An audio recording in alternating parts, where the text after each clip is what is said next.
Assalamualaikum warahmatullahi wabarakatuh. Salam sejahtera bagi kita semua. Shalom, Om Swastiastu, Namo Buddhaya, Salam Kebajikan. Perkenalkan, nama saya Ardian Saer dengan NIM L021 201025 dari Prodi Manajemen Sumber Daya Perairan. Pada kesempatan kali ini, saya akan membuat video dari mata kuliah Rehabilitasi dan Pengembangan Sumber Daya Perairan yang diampu oleh Ibu Dr. Sri Wahyuni Rahim, ST, MSI. Pada kali ini, saya akan membahas mengenai metode rehabilitasi pada ekosistem lamun. Langsung saja, yang yang saya bahas pada video kali ini ada 4 pembahasan. Yang pertama mengenai definisi, fungsi dan peranan lamun, ancaman, dan metode rehabilitasi. Yang pertama mengenai definisi.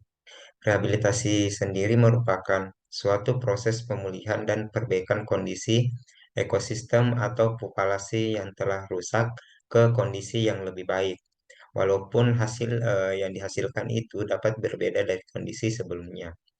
Sedangkan lamun sendiri merupakan salah satu ekosistem di laut dangkal yang berfungsi sebagai tempat penghasil bahan organik, habitat organisme laut, dan sebagai tempat pemijah dan asuhan bagi larva ikan.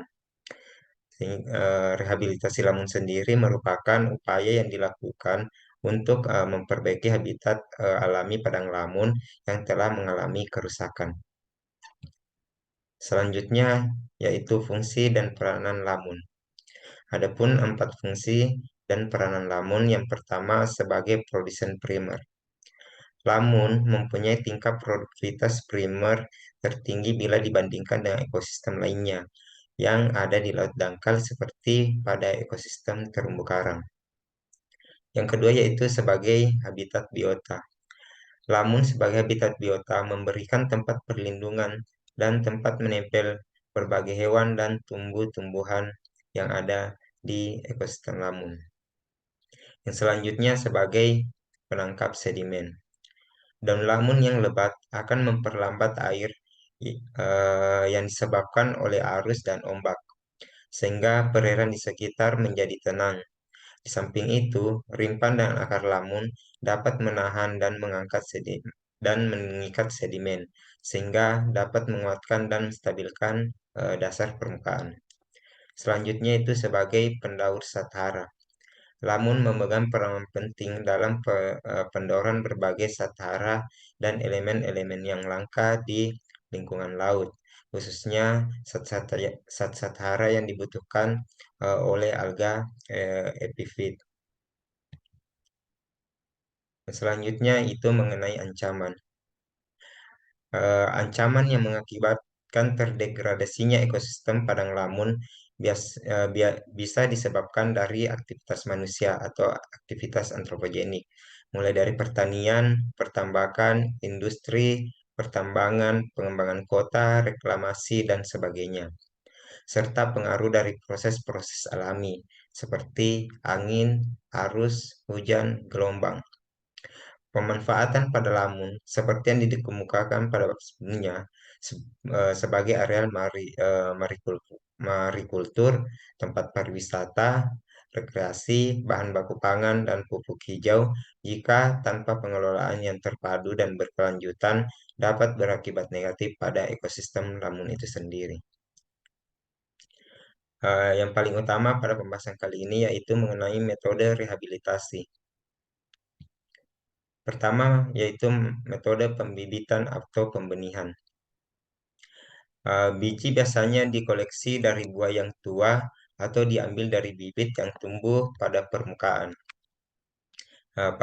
sedimen. Untuk memanennya, buah dipotong dari tangkai dan dipecah. Maka kelihatan 4 atau 5 biji dan benih segera ditanam dan disirami air laut yang mengalir. Eh, Menurut Torhok 1974, bahwa sampai saat ini pengetahuan teknik untuk pembenihan masih sangat sedikit. sehingga penanaman dengan biji tidak direkomendasikan untuk penanaman lamun. Hal ini berkaitan dengan biji yang kurang sukses untuk jenis lamun. Di samping itu, secara umum biji atau benih lamun sangat kecil dan mudah terbawa air, sehingga kecepatan perkecambahan sangat rendah. Metode yang kedua yaitu sprig dengan jangkar atau tanpa jangkar. Metode sprig dengan jangkar atau tanpa jangkar yaitu pengambilan bibit tanaman dengan pisau, parang, dan ditransplantasi tanpa substratnya.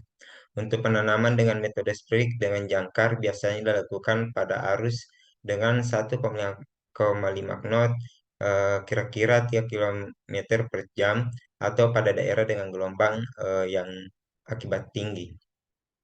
Penanaman metode spring tanpa jangkar telah banyak berhasil dilakukan. Metode ini ditanam dengan cara menggali sebuah lubang kecil pada substrat. Dalamnya kira-kira sekitar 18 cm. Kemudian ditutup dengan substrat yang sama. Metode ini hanya bisa berhasil jika arus gelombang yang disebabkan oleh laut itu rendah. Metode selanjutnya yaitu metode plug. Metode plug itu sendiri yaitu pengambilan bibit tanaman dengan patok paralon dan kemudian tanaman dipindahkan dengan substratnya.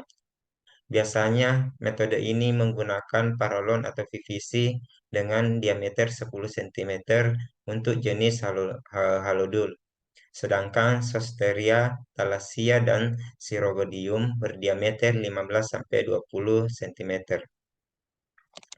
Metode plug dengan menekan ke tanaman masuk ke substratnya, kemudian ditransplantasi pada lubang yang sama pada kedalaman kira-kira 15-20 cm untuk menghindari kerusakan yang permanen dari padang lamun donor.